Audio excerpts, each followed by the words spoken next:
According to a study by Daniel Gilbert and Matthew Killingsworth, our minds wander 46.9% of the time we spend awake.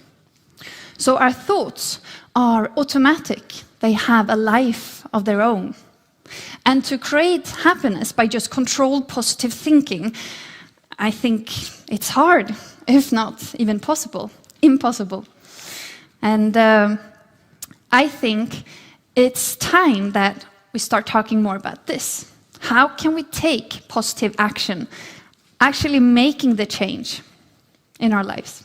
Because if I would ask you to keep your focus on your breath, don't think about anything else for 5 minutes, I doubt that anyone in this room would be able to do that. But if I would ask you to please raise your hand like this for 5 minutes, I think we all would be better able to achieve this. So it's really difficult to control our thoughts, and we have a better chance at controlling our actions, our behavior. Therefore, well-being is better built by positive action and not positive thinking.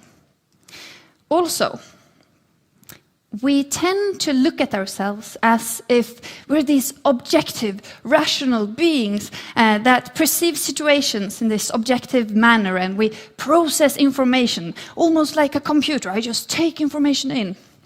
But in reality, we're far from objective, and that's actually a good thing. Because if we would truly be able to process and perceive reality in all its nuanced complexity, we would be rather lost. It would be an overwhelming experience.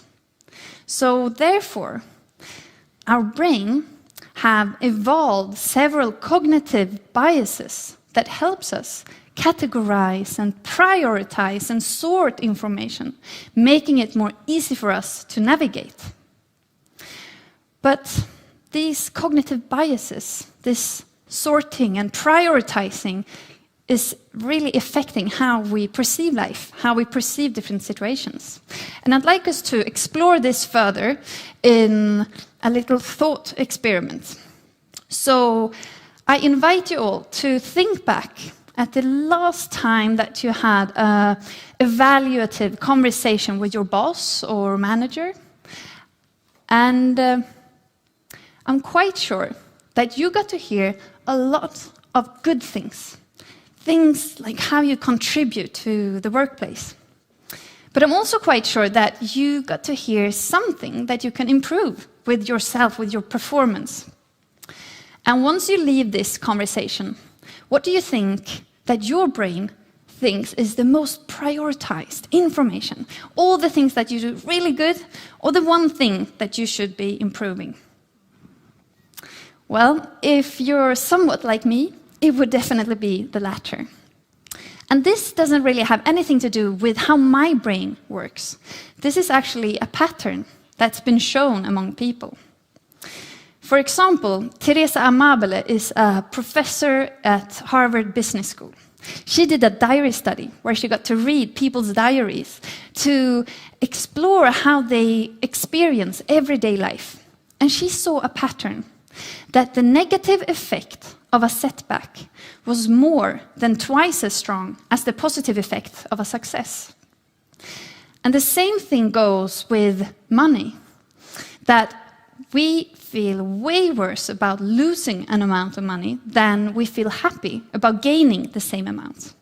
And if you would receive a compliment from a coworker and then a complaint from another coworker, these two comments don't neutralize each other. The complaint would definitely leave a stronger emotional mark. So now we need to ask ourselves, why? Why do we carry this emotional asymmetry? Why do we have this preparedness to experience unpleasant and negative emotions? And to understand that, we need to understand the context, the environment where our brain has been evolving for so many years. Today, several studies say that we have evolved a negativity bias, which helps our attention to be drawn to unpleasant or possibly threatening information. And this was really good back then and there, when we were at the savannah, fighting for survival every day. But today, here and now, this definitely affects how we perceive our life, how we perceive our relations, our workplace, our own performance, and ourselves. So, to simplify this a bit, one could almost say that your brain is concerned that you survive throughout this day. It's less concerned that you're a happy survivor. So by now we can understand that it's not strange that all of us sometimes feel anxious or tense or we worry. In one sense, we were built for this. But most of us, we long for this other kind of life with the meaning and the connection and the happiness. And I'm not sure that we can have one thing without the other. But there are definitely things and ways how we can cultivate happiness and build well-being. But this comes with good news and bad. The good news is that happiness is not something you find outside of yourself, and it's not something you have or don't have. It's a skill that we all can work on. But the problem is that we just don't do it. And this definitely applies for myself. This is the worst part of having written a book on happiness, because whenever I'm having a bad day, there's always someone who can do like, oh, haven't you read your own book, Katarina? You should know better. So I've learned that not even experts on happiness knows how to turn knowledge into action. And this is one of the reasons why me and a friend, we started a psychological gym where organizations and the teams and individuals could come and train these skills in order to create more happiness and well-being. Because we want to make psychological training as common as physical training. Because today we know so many things about how to eat properly and how to exercise to sustain physical health. But what would be the psychological version of a green smoothie or of doing 50 sit-ups? Is there really such a thing? And I would say yes, definitely. There's a lot of different exercises and things we can do, building healthy habits for ourselves. And I would like to present an example of this. So once you've finished listening to this speech, when you're leaving this room later tonight, I'd like you to bring out your smartphone and text a kind, appreciative gratitude text to someone that you care for. And maybe you can just notice how that feels. And this is a good example of an exercise that I often do with leaders and teams. And just a couple of weeks back, I did this at a 2-day leadership conference. And later, I found out that one of the participants had texted his wife, writing, "I love you very, very, very much," which made the wife think, what are you doing at that leadership conference? And it just texting one person at one time, it won't change the world in any way. But turning this into a healthy habit over time can have a large impact.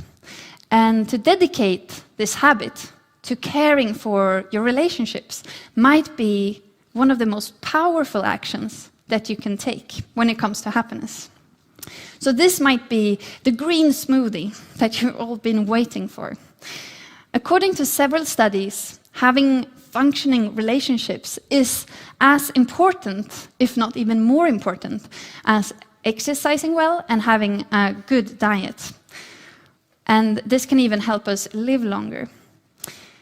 In a study from Harvard University, which began already back in 1938, researchers followed over 700 people to understand what it is that makes us flourish as people.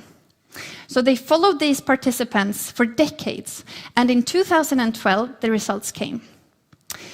The researchers found that happiness doesn't come from wealth, it doesn't come from fame or working hard, it comes from relationships. And it's not about the number of friends that you have, or whether or not you're in a committed relationship with a partner. They found that it's the quality of the relationship that counts. Being able to be vulnerable, listening, and sharing what's close to your heart. That's what matters. And by now, we know that forming good, healthy habits when it comes to physical training or having a good diet, it takes dedication, it takes commitment. And I think we should approach psychological habits in the same way, and especially when it comes to relationships. So by now, we know that the brain has this tendency to highlight the negative, and that this is really tricky to revoke just by positive thinking. It takes positive action. But some actions are more powerful than others when it comes to happiness. And investing your time and heart into the relationships around you, no matter if it's at work or with neighbors or with family or friends, this might be one of the most powerful things that you can do for yourself. And I'd like us to do this one more time. So can everyone reach out their hands? And I'm going to count to 3. And when I say 3, I want you to clap your hands. Okay? 1, 2, 3. Yay! Great. So we learn by watching others' behavior. You've just seen me do this 2 times, and already so many people change their behavior. So the more you can turn this talk into action by being more understanding and caring, not just towards others, but also towards yourself, I think that others will follow your example and do as you do.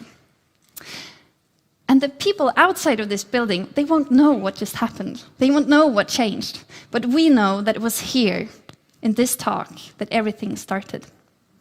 Thank you.